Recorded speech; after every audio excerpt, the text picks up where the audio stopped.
Okay, I don't know if 3 notches down is too dark. This is going to be the last clip, about 7 minutes I think. Just walk you down through here, see if we've got any pooling in the pool down here with the rain we had.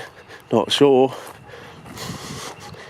So we know in this area, there's a bit of running postman there, a few fruits on the old asteroides, and there'll be sea pods on the running postman on the sea. You know, we have a carpet of various forms of Peltatopholeos hooker eyes, you know, and they're all in like a Mendelian swarm in a way, I suppose. You never know what you're going to find, and there's probably some new spectacular ones out there. As I said, out near Kuiper there's some really interesting stuff out there. So, you know, in no way have I explored Kuiper in any depth or detail, and I don't think I'm young enough now to be even you know, it'd be nice to have a big stack of petrol money in, you know, post King John Howard years and just go out there and spend days at a time. You never know what you're going to find, but it would be nice, you know. I think we've got to solve the fly trap first, and CPs in general, because I think the commercial places and some of the larger growers are playing silly buggers.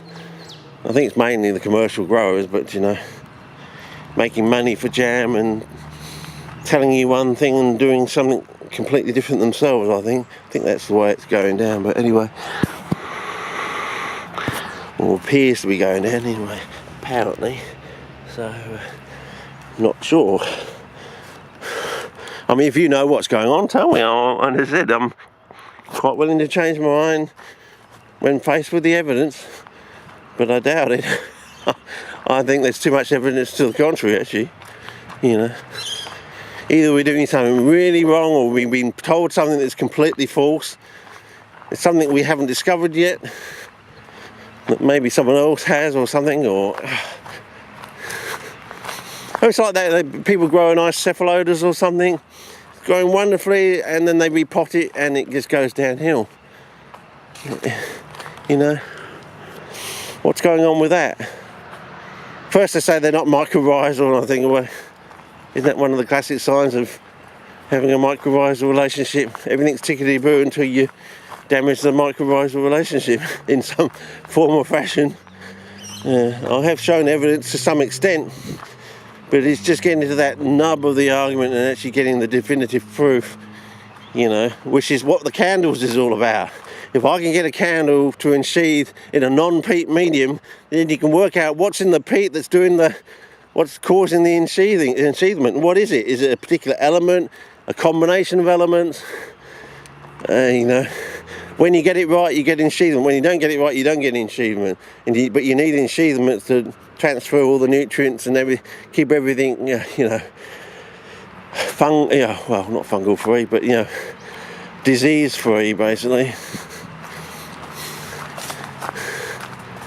I mean, then you've got this argument that they need, you know, the roots need oxygen, and you're using the perlite for the oxygen, basically, but the perlite loses its, you know, becomes saturated after 2 to 2.5 months, so that argument just falls flat in its face, you know. What are you really using the perlite for? We do know the red organisms will actually grow in the perlite, submerged, so, you know.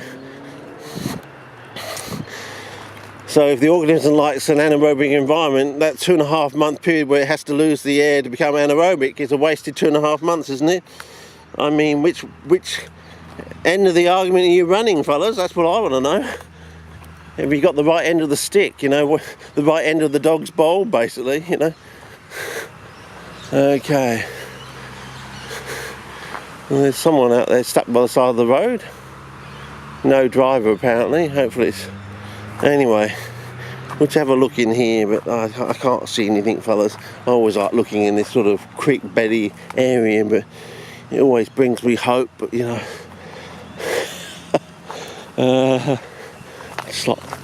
I just like the look of these sort of dark dingle dell sort of areas, sort of. Yeah. Maybe one day I become master of the bottomlands, I don't know. Oh, look at the colour on the barkage on that, you know, doesn't that just make your day? So, yeah, anyway, against the Jadis into slightly glaucous look at the back vistas. Might become important, you never know. I don't know. Another one of these. Okay.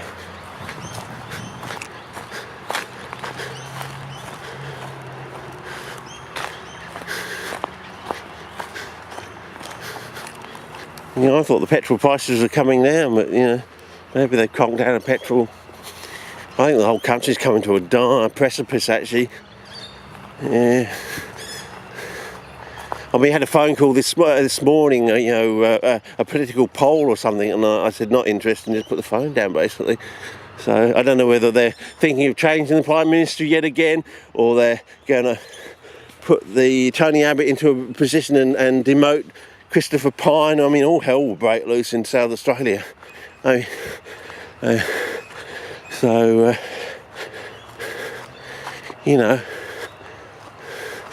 people don't like pit bulls, but he's the only one we've got, sort of thing. You know, it's like, yeah, he's a school bully, but he's our school bully, sort of, you know, grain shill mentality, sort of thing. You know, we don't like him, but he's useful, sort of thing. You know, he's the only one who can, you know, can exercise power from this state, basically, at a federal level, in a way, I think. So, yeah, we'll keep him on, pat him on the head and stick him in the right direction, I think. Stick him with Rex or something, you know. Okay, well, I think we're back here, and I think the card's going to run out, unless I can find some other spare space on the card. I don't think so from yesterday. Haven't finished downloading all the clips yet. So, down to my last few coppers, as they say. Wallace, you know, I think we're due for another Wallace and Gromit movie. Probably the last thing that Nick Park does, but anyway. But hopefully it's going to be a doozy, you know, the one that's going to be remembered for all time as, yes, you know, something. I think the key for Nick Park is it's like Predator. Every time it comes on the bloody TV, I get sucked into watching it, and I enjoy it every time. I must have seen it about 10 times now. Every time it comes on TV, and there's always something that seems like they're slipping in a minute here or a couple of minutes there that I haven't seen before. And that's just my memories